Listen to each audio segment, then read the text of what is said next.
Over the last 6 months, we've had the most wonderful experience growing our own tomatoes. The process was not difficult, but it did involve a bit of hard work.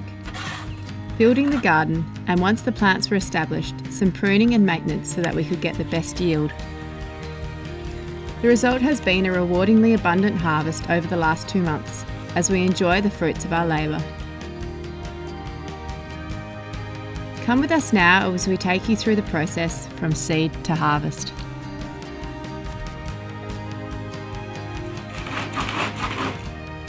Back in early spring, I sowed my first tomato seeds.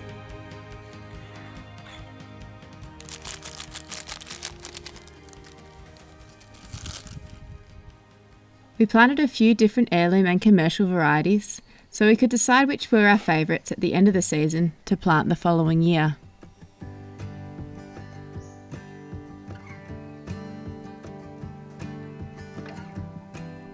The varieties we chose included Costoluto Genovese, Amherst Cream, Tigerella, Roma, Tiny Tim Bush tomatoes, Pepino cherries, Big Bertha, and some heirloom seeds from Macedonia that the Macedonian community here call the uglies. I sowed the seeds into these blocks, and then after a few weeks I transferred the seedlings into small pots so they could establish a strong root system before being planted out into our garden.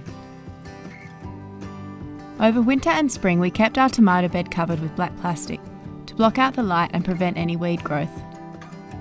By November we were ready to build the bed. We began the process by laying out cardboard to block out any further weed growth. We decided to build a no-dig garden in the lasagne bed style, layering spoiled hay and cow manure into 3 rows.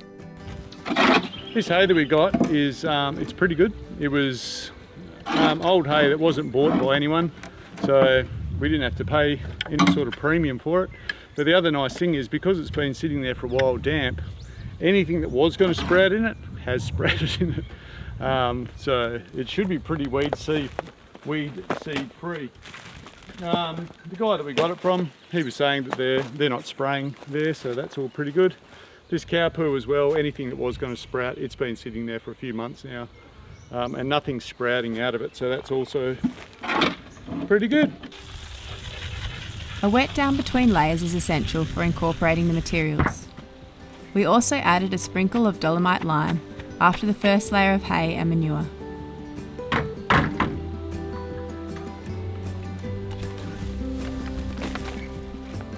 We then added a second layer of hay and trumped it down to make sure we had enough thickness for our bed.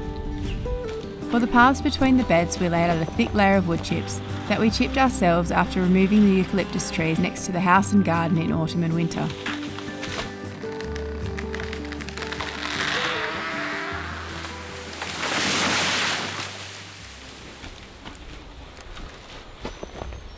I like these wood chip paths. They turn actually into dirt pretty quick. That's the only problem. You can put it on your garden. You know, you've got new soil by the next spring, but it's sort of lacking a part. Just put more wood chips on it. Yeah. I just don't want to go through the process of making the wood chips. Yeah. For the final layer of our lasagna garden, we laid out roughly 4 inches of compost from the municipal tip. So there's another bucket of compost to go on. We can see that we've got some beds in the stages of construction. So cardboard and 2 layers of straw with a little scattering of manure in between each layer of straw, and then we're just putting about 100 ml, 4 inches of compost on the top as the planting medium. We're going this way as summer comes on. What we're hoping to achieve is a massive big sponge of straw. Ooh, that's still pretty damp from a watering a couple of days ago.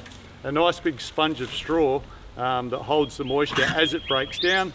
And then of course as it breaks down the bed gets better and better.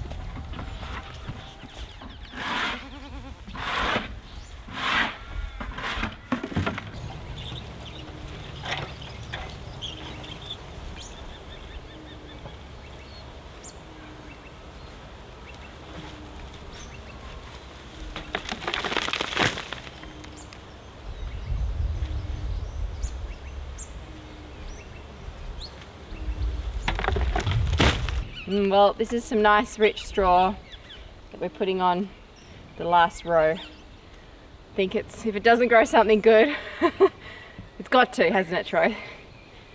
I reckon. So we pulled up there's like a few spots where the goats wee and poo a lot, and we've kind of dug it all up, but we really dug that up and got that all up and put that on the garden bed and put it to good use. That first base layer, that's going to be loaded with nutrients. I don't think we'll have to put much compost on that. Lots of urea already soaked into it. Goat pellets, goat poo. Even still, we'll put a little bit of cow manure, and we'll definitely put a bit of dolomite lime on there. And yeah, that's pretty good. The next layer of straw after that, we'll probably just use just the waste straw, not stuff that's been through an animal. We don't really want to totally overload it like a really, really heavy nitrogen bed. So anyway, we'll see how it all goes. The solanums that are going in there, the tomatoes and capsicums, peppers, stuff like that, they're heavy feeders, so you know they should get through what we're giving them. How's that work progressing, Pascal? Yep, I'm done. Oh, you can wrap it up now. She's done. I can wrap.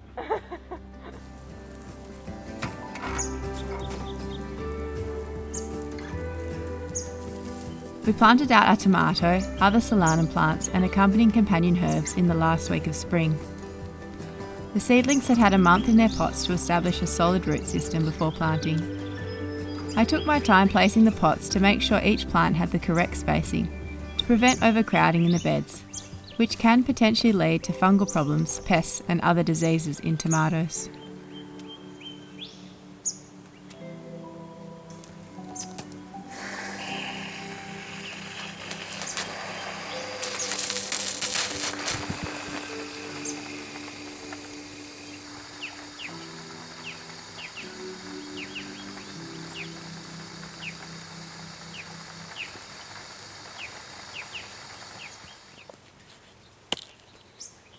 Oh, they were wet in there. That's good. Yeah, really wet.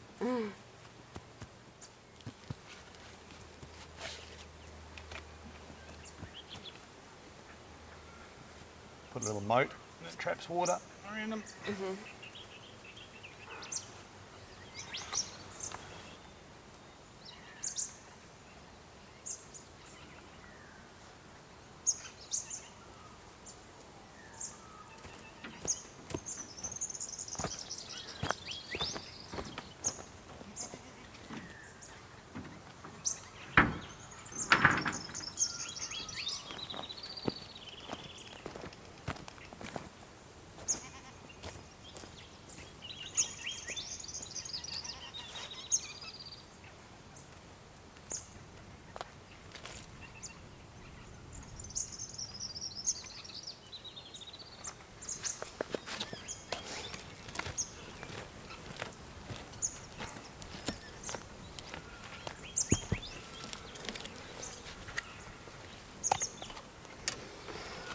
Where have you been growing?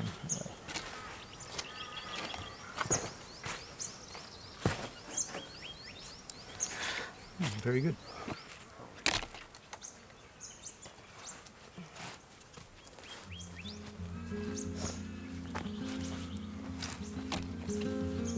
Yeah, well that one wasn't as tall, but it was a thicker stem, so I just went for it. Is that a good theory? I'm going to choose a taller one for this one. Mm-hmm. On the first day of summer, I thinned out any double plantings. And after raising the plants for the last 2 months, I found it quite difficult to choose which plants to remove. Was that a bit emotionally hard? Yeah, I should have done it sooner, but anyway.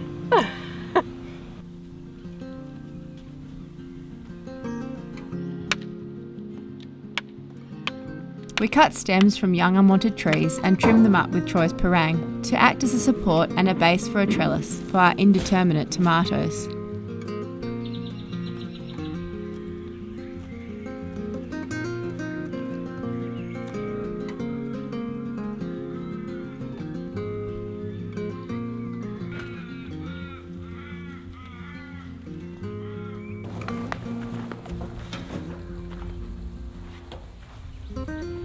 Troy gave the goat enclosure a spring clean in the new year, using the straw as mulch for our growing solanum plants. The days were getting extremely hot, and the mulch would protect the soil from overheating and cooking the plants.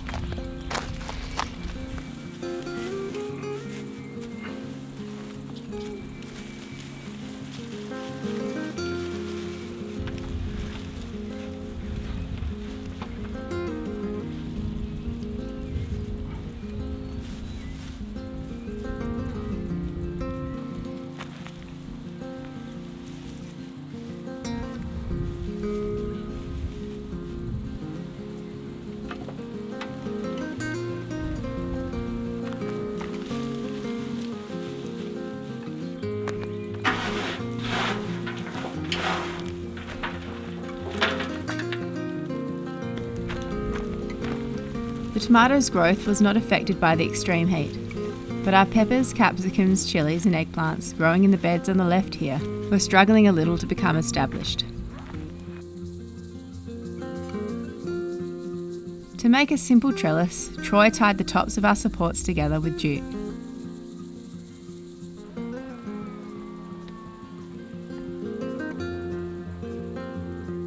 By mid-January, our first trusses of fruit were starting to develop.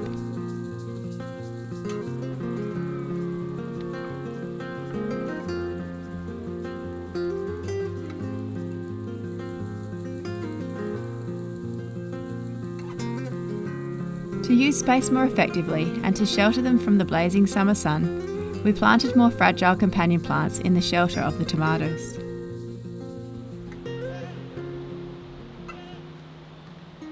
It's the start of February, so the third month of summer, the last month of summer, and we're just starting to get our tomatoes ripening on the bush varieties.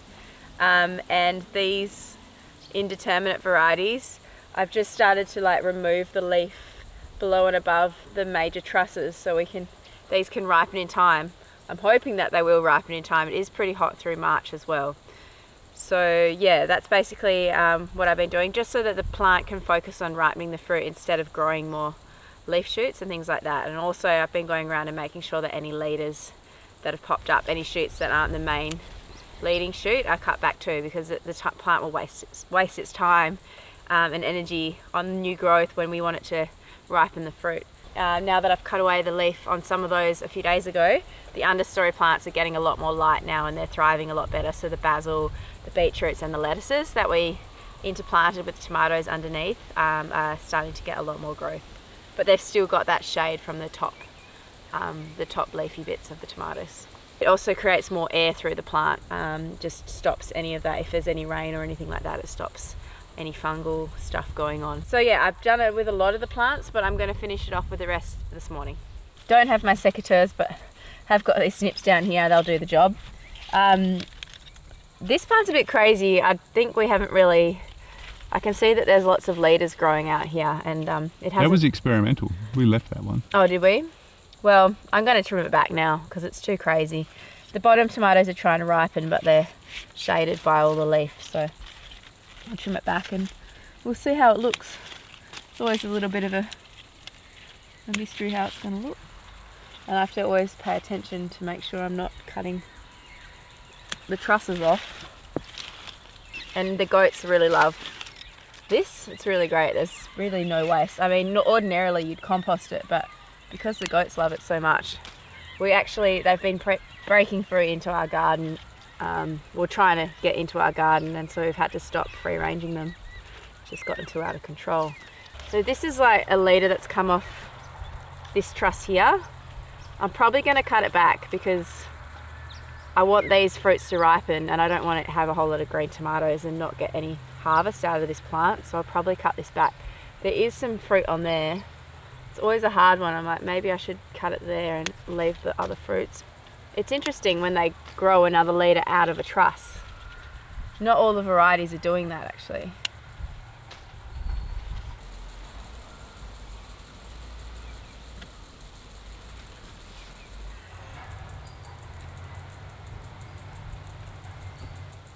We found that some of our tomatoes have got blossom end rot on them. I'm not sure what causes that. I think it's a nutrient deficiency, maybe calcium, but it would be really great if you guys have had experience with that to tell us for next year how we can treat our plants so they don't get it on their fruit. 3, 4 trusses with fruit on them, and then we've got 5, 6 coming through, so that should probably be the maximum that we'll have. What we'll do is we'll cut that main leader quite soon so that these can all ripen up before it gets too cold for them to ripen, because we like them to ripen on the vine if possible. It's supposed to be a much nicer tasting fruit.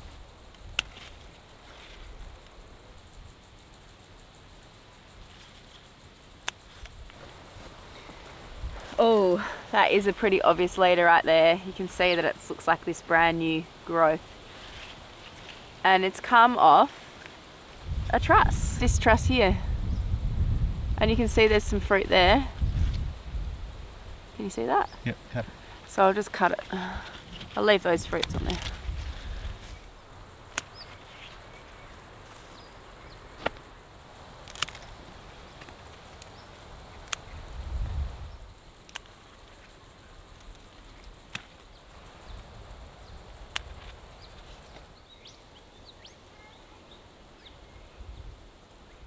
This section of the garden was a little experiment. Pasky wanted to really grow tomatillos. So I think they're from, Pasky, Latin America? I think so. I think so? All right. It's going absolutely wild. So we didn't bother maintaining these at all. They seem to be a bit more of a primitive form. They're related to the tomatoes. And we just sort of let this go. All we did was tried to keep them off the path, and you know, that wasn't that much of an easy job. I did actually have to come and trim them a fair bit.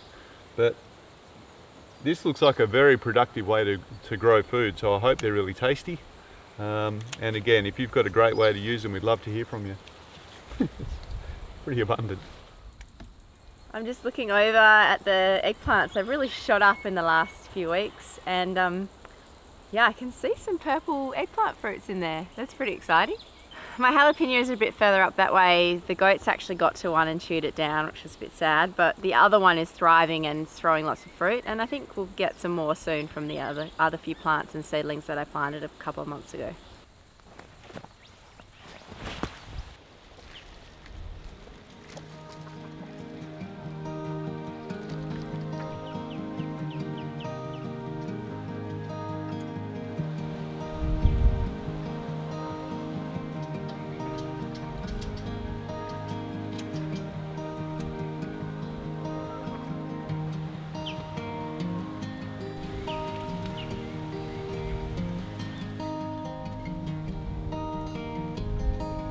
By mid-February, it was more pruning and the first picking of our indeterminate tomatoes.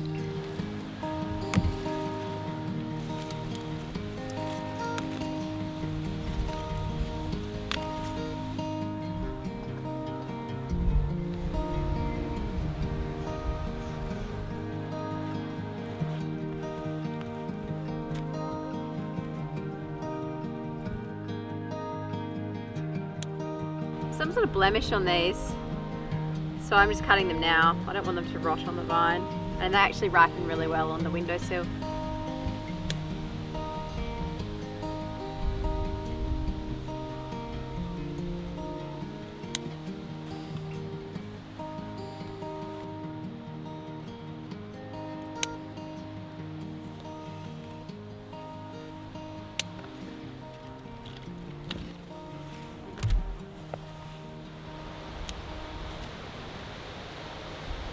They shoot more like flowers off their trusses, eh? They're crazy.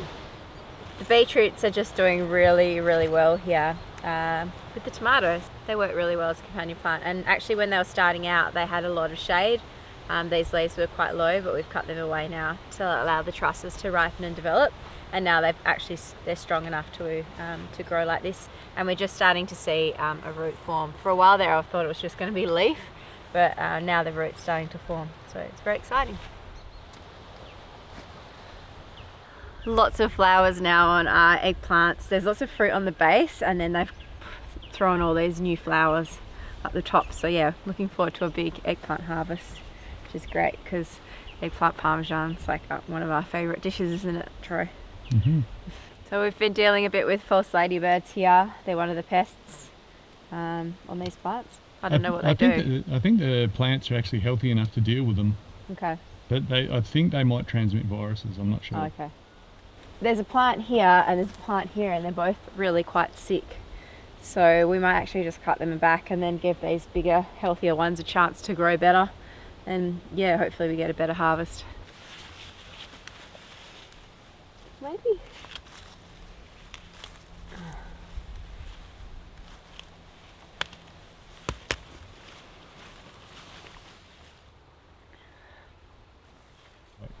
So it's still got some fruit on it? Yeah, it's a shame. It's got lots of fruit on it, but it really didn't look healthy at all. And this new fruit that it's throwing is all dead. So we just cut it away. If it's got a virus or a disease, we don't really want it contaminating our other really healthy plants. So just get rid of it.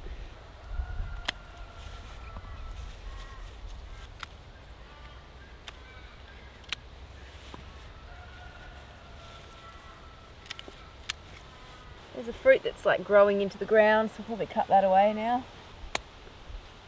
I'm gonna make ratatouille tonight. So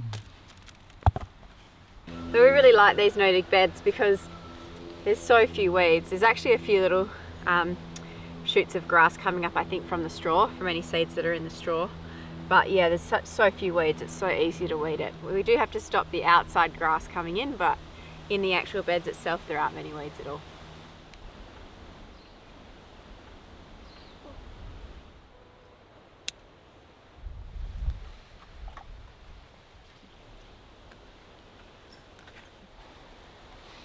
You can't even really tell, but I went round on all the undersides of these tomatillo plants and just pulled the bottom fruits off that were ripe.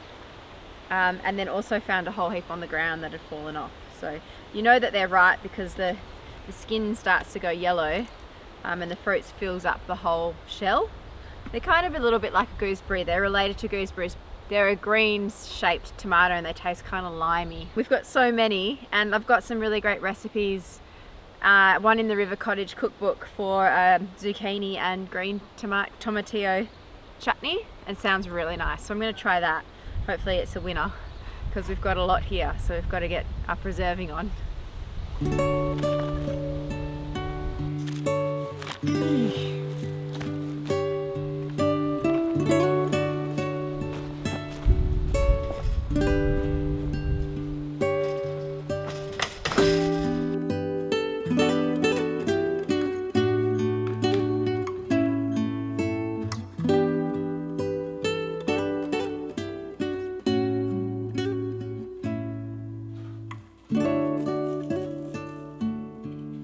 We celebrated our first massive harvest with a fresh heirloom tomato salad, layering the tomatoes with basil, seasoning with salt, pepper and balsamic vinegar, and topping with our very own freshly made goat ricotta and some local extra virgin olive oil.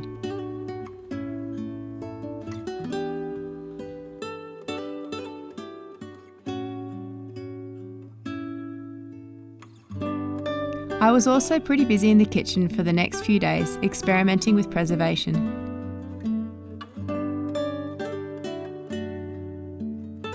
The River Cottage chutney turned out pretty delicious, with a base of tomatillos, zucchini, apple, onions and sultanas. Since we'd harvested 10 kilos of tomatillos, we tripled the recipe and simmered all these ingredients together in my giant 20-litre pot for several hours on low heat, adding salt, spices and brown sugar. I've already swapped and given away loads of jars, but hopefully we have enough to last us until next summer.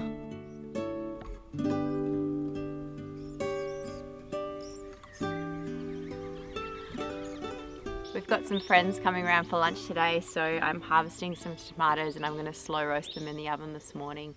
We'll have some of them for lunch, but it's also a great way to enhance the flavour and preserve them for a few weeks in the fridge.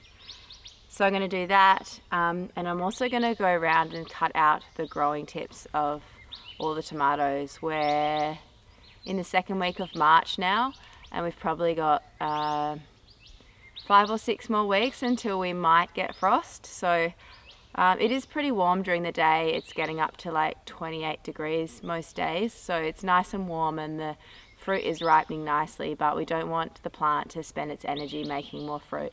We just want it to ripen the existing fruit on its trusses. So we'll do that. I've already done most of them, but I saved some of them to show you, and I'm going to harvest some tomatoes. Going to do a bigger harvest when my friend arrives for lunch because she's bringing her little daughter, and her little daughter's really excited to pick her own fruit. So we're going to leave a lot of it here. I'm just going to harvest what I need for making these slow roasted tomatoes this morning. I've had to compete a little bit with the birds here. This one's been a bit pecked out, but it will still be good to eat. Bit of a shame. There's a few here actually that have got bird damage, so I'll just cut them now. Maybe we can roast them up too.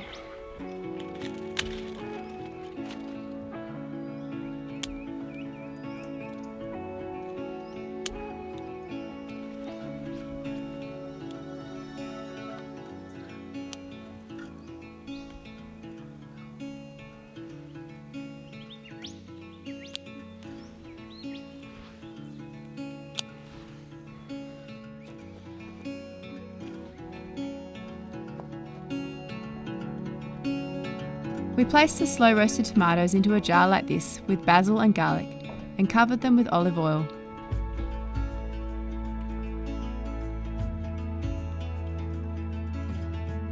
They were delicious atop of this quiche for lunch with our friends, and straight out of the jar on top of a piece of rye sourdough toast smeared with goat's curd could honestly be one of the most delicious vegetarian snacks you could have.